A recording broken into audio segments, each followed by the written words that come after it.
Nous sommes des infirmiers diplômés d'État qui exerçons en psychiatrie et qui avons entrepris une reprise d'études à l'université pour 2 ans pour obtenir un diplôme d'État d'infirmier en pratique avancée de niveau master.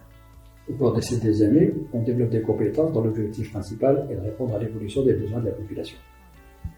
Et parmi ces compétences, on retrouve une compétence clinique auprès du patient, mais aussi des missions plus transversales telles que la coordination du parcours de soins, des missions de recherche, un leadership clinique et aussi des missions de formation. Alors pour moi, l'IPA, c'est une personne ressource, une personne justement donc qui se situe à l'interface donc des différents acteurs du soin. Donc sur le secteur 62G13, nous avons formé 2 IPA donc qui vont sortir en milieu d'année. Donc cette collaboration se veut riche et prometteuse. Donc les IPA et la collaboration médicale, donc elle se veut organisée sous forme d'un protocole, un protocole d'organisation sous forme de complémentarité. Les IPA et l'équipe d'encadrement, donc c'est une collaboration qui se veut donc riche, qui se veut une plus-value pour la qualité des soins, qui peut apporter une richesse dans les audits, dans les évaluations. Les IPA et l'équipe de soins, donc là je le vois aussi, je vois l'IPA comme une experte, une forme d'expertise qu'elle peut apporter à l'équipe justement dans les situations complexes. Et puis donc l'IPA et le patient, donc là c'est une réelle plus-value donc pour le parcours du patient et pour le suivi du patient. Nous sommes fiers donc d'accueillir ces 2 IPA en milieu d'année.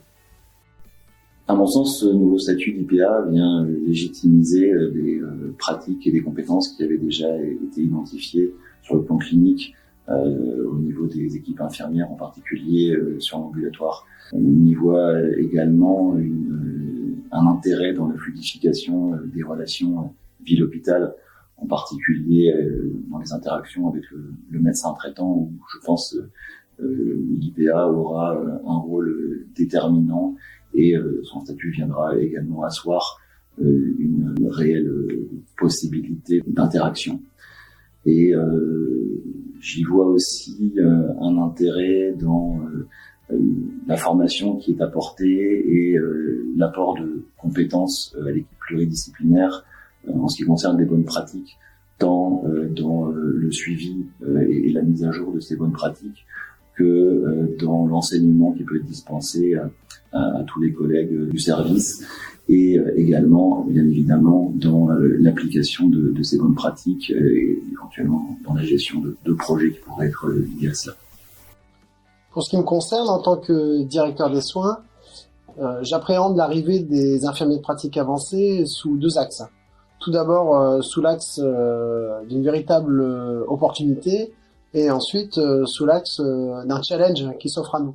Alors, pour ce qui concerne l'opportunité, en fait, c'est une opportunité de répondre de façon plus diversifiée aux besoins en santé de la population en apportant un niveau de réponse dans un principe de gradation et de subsidiarité. Pour ce qui concerne la dimension de challenge, on va dire qu'il s'agit pour nous d'un challenge institutionnel, d'un challenge managérial qui consiste à accueillir et à intégrer ces nouveaux acteurs de santé, à leur permettre d'exercer pleinement leur métier dans 2 composantes, la composante de praticien et la composante de clinicien, sur laquelle nous devons particulièrement insister parce que les infirmiers de pratique avancée ont un rôle propre très important et des actions qui touchent à la santé publique, à la recherche, et ce sont des actions qu'il faut absolument promouvoir.